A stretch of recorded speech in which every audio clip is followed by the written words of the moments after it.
Hello, students. Let's continue the chapter, the story, Deep Water. Yesterday, we read till the point where the writer described that he had an aversion of water.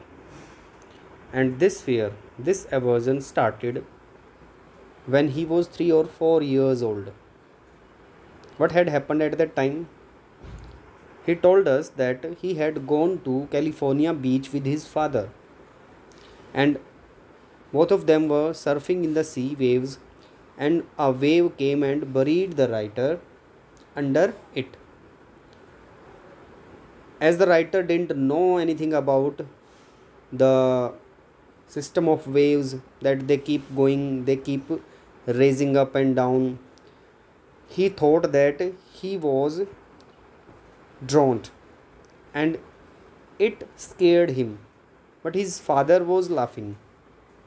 His father was a mature person,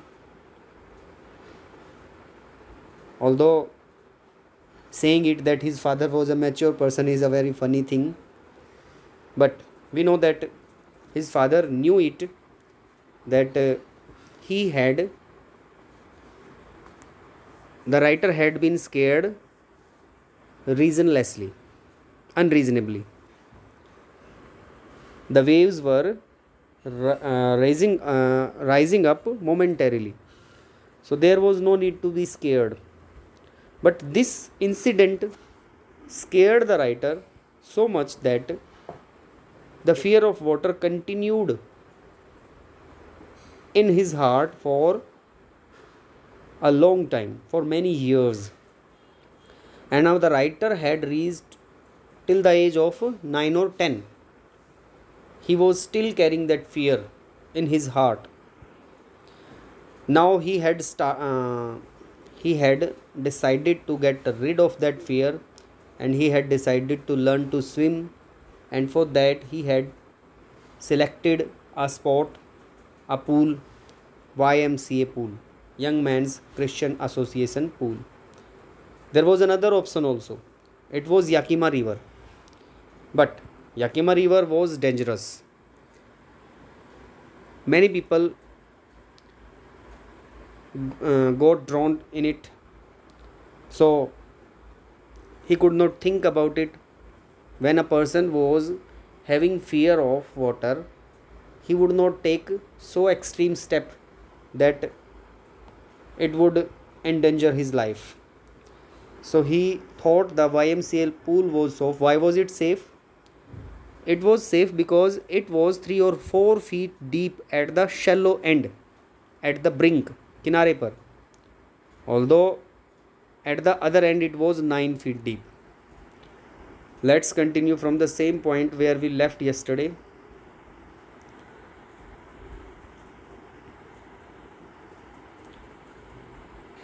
This is the point where we have to start today from this point. My introduction to the YMCA swimming pool revived means stirred, जीवित कर दिया, जगा दिया. किस चीज़ को जगा दिया? Unpleasant memories and stirred childish fears. So this introduction to the swimming pool, as soon as he reached the YMCA pool, उसके बचपन का डर जाग गया जो इतने दिनों से सो रहा था. I think writer is saying that his fear was sleeping. No, he had been carrying that fear with him. He should say that it aggravated. जो fear था ना वो बढ़ गया, वो दोबारा से याद आ गया बचपन वाला डर. But in a little while I collected confidence. I paddled with my new water wings, watching the other boys and trying to learn by aping them, by imitating them. Aping means imitating. So there were other children also. They were all using water wings and swimming in the pool. Writer also did this. He just imitated them. He just tried to learn from them. I did this 2 or 3 times on different days and was just beginning to feel at ease. He was just beginning to feel comfortable in the water when the misadventure happened. A misadventure happened at that time. Writer was feeling comfortable in water.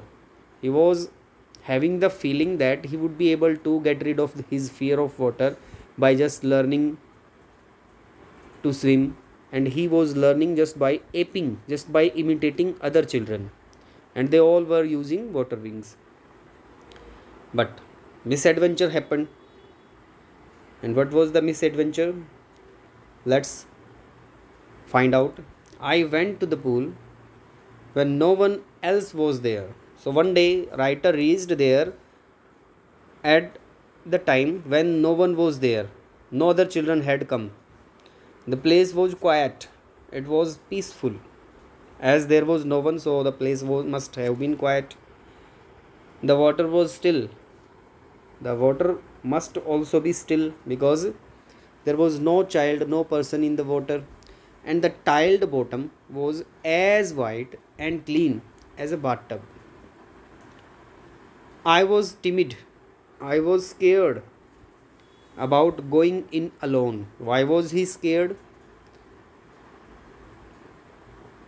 He might be thinking that if he would face any problem in water, there must be someone to save him, so he could not go alone in the pool. So I sat on the side of the pool to wait for others. Obviously, he waited for others to come.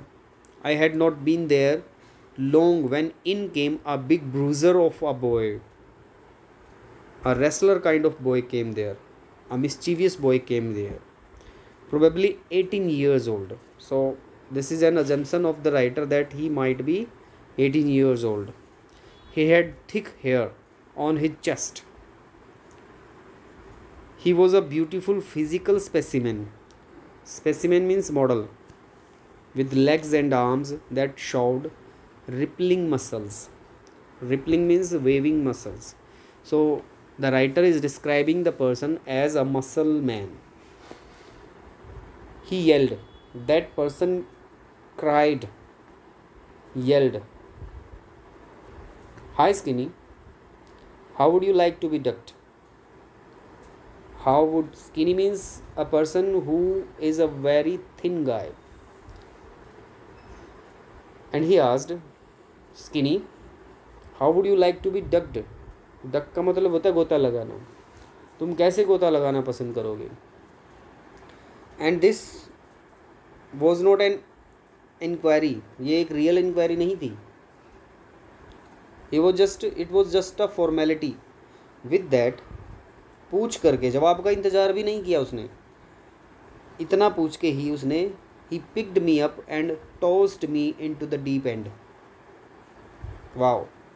पूछा कि गोता कैसे लगाओगे, और फिर रुका भी नहीं कि बता तो दे भाई वो कि ऐसे लगाऊंगा मैं गोता, और उसको उठा करके गहरे छोर की तरफ फेंक दिया उसको. And we know the deeper end was 9 feet deep. Too much for the writer. I landed in a sitting position.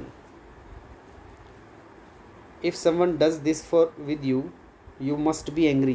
But at that time you can't be angry. You have to save yourself. Just get out of the pool, then you should get angry at that person. अभी तो जान बचाने की सोचनी है. So he landed in a sitting position, swallowed water. He got a lot of water, and went at once to the bottom. I was frightened, but not yet frightened out of my wits. Wits means mind, reason, तर्क, वितर्क, बुद्धि. अपनी बुद्धि से डरा हुआ नहीं था वो. डरा हुआ तो था, बट दिमाग से नहीं. On the way down, I planned. When my feet hit the bottom, why was not he scared? क्योंकि उसके दिमाग में एक प्लान था. And what was the plan? When my feet hit the bottom I would make a big jump, come to the surface. Surface means तल. Lie flat on it and paddle to the edge of the pool. So he had the plan that he would jump like a cork and paddle to the edge of the pool. Edge means brink, किनारा. तो उसने सोचा कि भाई जैसे ही वो pool के bottom तक जाएगा वो वहाँ पर जा कर के छलांग लगाएगा और पानी में ऊपर आ करके पैडल करके पाँव चला करके तैर के चला जाएगा किनारे तक. But it is easy to say. If you don't know how to swim it is only easy to say but difficult to do. कोई भी इंसान without learning to swim can't come up to the surface of water. नहीं आ सकता है, तैरना आना चाहिए. So he didn't know how to swim but he was not scared.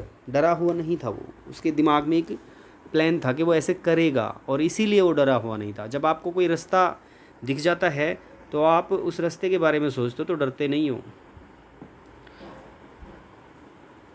It seemed a long way down. When he was going down, we know that he was waiting to reach to the bottom so that he can jump again. But it was a long way down. Those 9 feet were more like 90. When you are waiting for something, the waiting period gets longer. तो 9 feet 90 के जैसे इसलिए लगे. And one more thing, he was not getting oxygen. जब आप सांस रोक लेते हैं ना तो आपको एक 2-3 सेकंड भी बहुत ज़्यादा लगती है. तो 9 feet 90 तो लगेंगे ही क्योंकि देर लग रही थी ना जाने में. And before I touched bottom my lungs were ready to burst. Lungs were ready to burst means they were trying to get oxygen. But when my feet hit bottom I summoned. Summoned means gathered, collected all my strength. Strength means power. And made what I thought was a great spring. Spring means jump. Upwards. भाई bottom तक पहुंचने के बाद उसने जैसा हो सकता था अपनी पूरी ताकत का इस्तेमाल किया और उसने उसके हिसाब से बड़ी ज़बरदस्त छलांग लगाई ऊपर जाने के लिए. I imagined I would bob to the surface like a cock. Cock means बोतल का ढक्कन. अगर आप बोतल के किसी ढक्कन को पानी में डुबा दो और वहाँ पर डुबा करके उसको छोड़ दो और अपना हाथ पानी से बाहर निकालो. See which thing comes first, आपका हाथ या कॉक? वो ढक्कन पहले आएगा. So he was he imagine that वो ढक्कन की तरह वो बाहर आएगा छलांग लगा करके.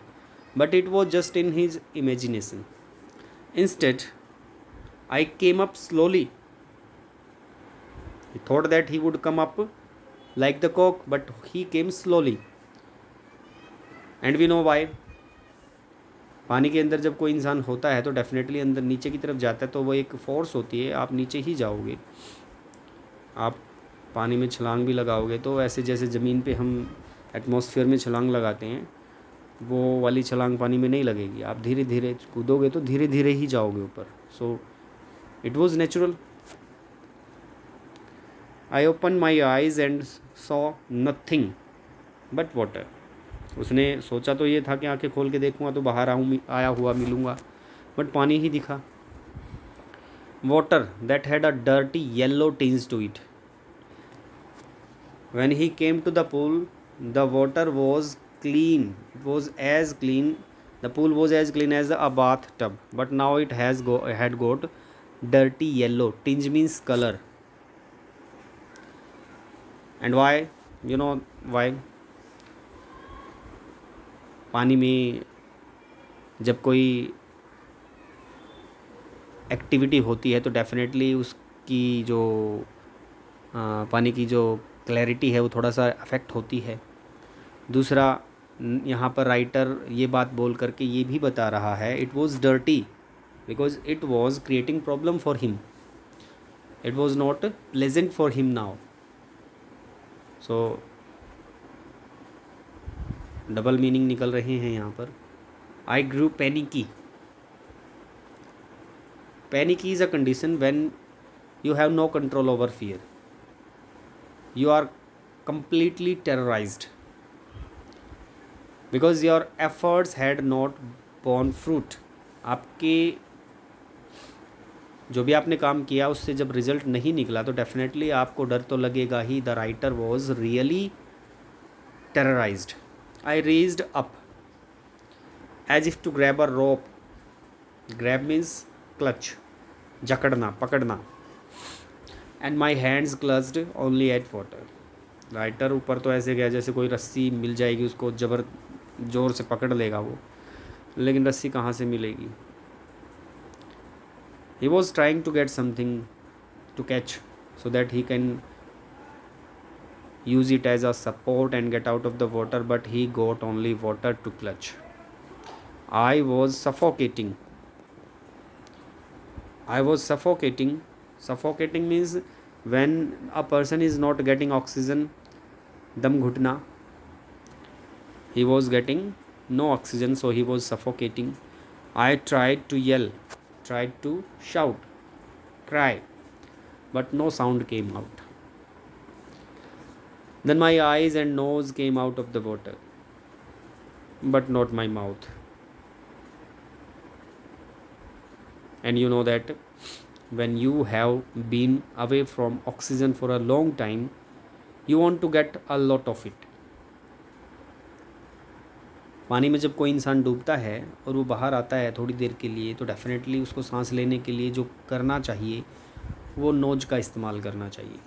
बट क्योंकि आपको ज़्यादा ऑक्सीजन की ज़रूरत है तो नोज से तो इतना ज़्यादा नहीं आएगी, तो आप माउथ को ओपन करके लेने की कोशिश करोगे सांस। एंड डेफिनेटली माउथ तो पानी के अंदर ही था, and you would get only water instead of oxygen.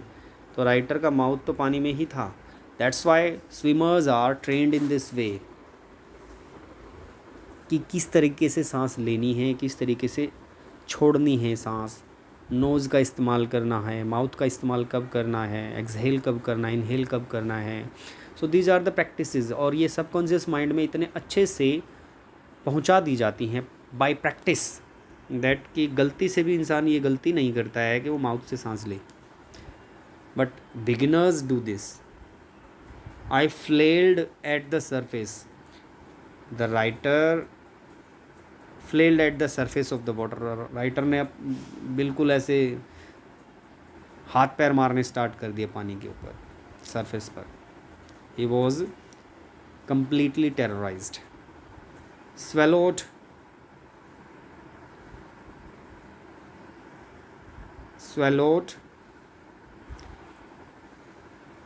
and choked। swallowed and choked। उसने सांस ली, but you know that he got only water and choked, दम घुट गया उसका। I tried to bring my legs up but they hung as dead weights. legs were not moving, they were not helping, they were paralyzed and rigid। rigid means stiff, जैसे अकड़ी हुई हो। a great force was pulling me under। great force, gravitational force। पानी के अंदर जब कोई होता है तो डेफिनेटली वो ऊपर नहीं रह सकता if he does not know how to swim, तो वो अंदर नीचे जाएगा। I screamed। now writer came to know कि he was going down again। और ऐसे में वो कुछ नहीं कर पा रहा था तो स्क्रीमिंग तो अपने आप ही स्टार्ट हो गई, चिल्लाना स्टार्ट कर दिया उसने। But only the water heard me. पानी ने ही सुना। No one else heard him screaming. I had started on the long journey back to the bottom of the pool. एक बार फिर उसने नीचे जाना स्टार्ट कर दिया था. That was a long journey. First time it seemed like 90 and this time I think 90 की बजाय ये 900 लगेगी उसको. You know that why. I stuck at the water as I went down. He stuck at the water. उसने पानी पर जोर से हाथ पैर मारे जब वो नीचे जा रहा था. Why. He was not willing to go down. वो नीचे नहीं जाना चाहता था, कुछ पकड़ना चाहता था, कुछ उसके हाथ में आ जाए, वो रुकना चाहता था ऊपर ही, वो सांस लेना चाहता था. So he stuck at the water expending my strength. Look at this. एक एक चीज़ को माइन्यूटली डिस्क्राइब किया है राइटर ने. ऐसा लग रहा है हमारी आंखों के सामने राइटर के साथ ये हो रहा है और हम खड़े होकर के देख रहे हैं. Look at the way of expression. Expending my strength as one in a nightmare fights an irresistible force. Irresistible force means that force which can't be taken over. ऐसी ताकत, ऐसी शक्ति, ऐसी पावर जिस पर आपका कोई बस ना चले. Sometimes people have nightmares in which they are helpless. वो कुछ कर नहीं पाते हैं. बहुत सारे लोग होते हैं जिनको ऐसे सपने आते हैं कि कोई उनका पीछा कर रहा है और वो भागने की कोशिश करते हैं लेकिन भाग नहीं पाते, एक ही जगह पे हाथ पैर मार रहे हैं. कुछ लोगों को ऐसे सपने आते हैं कोई पीछे लगा हुआ है और वो भागते भागते किसी ऐसी जगह पे चले गए हैं जहाँ से आगे रास्ता ख़त्म है, खाई है, और वो कूद जाते हैं और नीचे गिरने ही वाले होते हैं, पहुँचने वाले तो उनकी आंखें खुल जाती हैं. कुछ लोग ऐसे सपने देखते हैं जिसमें कोई ऐसी चीज़ दिखाई दे जाती है जिस पर कोई कंट्रोल नहीं है, इररेसिस्टिबल फोर्स है, कोई मॉन्स्टर है, कोई ऐसी चीज़ है जिस पर हम कोई काबू नहीं पा सकते, कोई सुपरनेचुरल पावर है. तो ऐसा जब आप सपना देखते हो तो डेफिनेटली आपके जो बॉडी के एक्सप्रेशन होते हैं, जो आपके फेस के एक्सप्रेशन होते हैं, अगर आपके पास कोई बैठा हो when you are having that nightmare, वो आपकी हरकतों से, आपके फेस एक्सप्रेशन से पता लगा लेगा that something bad is going with this person, he is having a nightmare. तो वही एक्सप्रेशंस राइटर के थे at that time when he was going down the second time. I had lost all my breath. My lungs ached. उसके lungs जो थे उनमें उसको दर्द हो रहा था, सांस बिल्कुल ख़त्म हो चुकी थी. My head throbbed. थ्रोबिंग की एक फीलिंग होती है, पल्सेट करना, धक धक करना, धड़कना. तो सर में से वो, वैसे तो हार्ट का काम होता है ये, और जब माइंड को ऑक्सीजन नहीं मिलती है तो डेफिनेटली वहाँ पर भी वेन्स जो होती हैं, जो आर्टरीज़ वगैरह होती हैं, वो प्रेशराइज करना शुरू कर देती हैं. They are just trying to get oxygen, और डेफिनेटली वो बर्स्ट भी कर सकती हैं अगर उनको ना मिले तो. और ब्लड का फ्लो ही ऑक्सीजन से होता है, आपका माइंड भी उसी से चलता है. तो definitely there would be throbbing when there is lack of oxygen. I was getting dizzy. Dizzy is a condition when you are getting giddy, चक्कर आ रहे हैं, बेहोशी छा रही है. He was getting unconscious. But I remembered the strategy. Still he remembered the strategy, and we know what was the strategy that he had in his mind when he was thrown. Instead of getting scared, instead of getting fear, he was having a strategy, a plan that he would come to the surface like a cork. He would hit the bottom and jump upwards and come out of at the surface like a cork. This was the strategy. I would spring from the bottom of the pool and come like a cork to the surface. I would lie flat on the water, strike out with my arms and thrash with my legs. Then I would get to the edge of the pool and be safe. How easy? How easy? It seems that he would be able to do this. First time he had tried, but he was not successful in it. Second time also he is having the same strategy. I went down, endlessly. Why is he saying endlessly? Because it was a very tough time He was going slowly. He wanted to reach to the bottom rapidly, but he was going slowly. So he's saying endlessly. I opened my eyes, nothing but water with a yellow glow. पानी ही दिख रहा था. उसने आंखें खोली देखने के लिए कुछ हेल्प मिल जाए, कुछ है वहाँ पर. Definitely he was trying to search for something which could be helpful for him, but he saw only yellow water, dark water, then that one could not see through. अभी वो पानी ऐसा हो गया है जिसमें से कोई कुछ नहीं देख सकता है. Why is the writer using these phrases, sentences? When you are not able to see something, it means you are helpless. There is no hope. ये सिम्बलाइज कर रहा है यहाँ पर. राइटर को कोई होप भी नज़र नहीं आ रही थी, पानी में से कुछ दिखाई नहीं दे रहा था. Means there was no way, helpless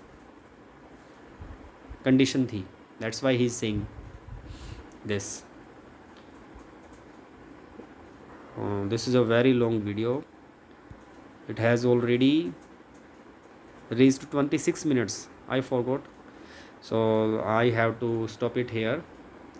Let's continue from this point tomorrow. I think the points which we studied today are clear to you. If you have any problem, please comment. Okay, my dear students, take care. We'll meet tomorrow.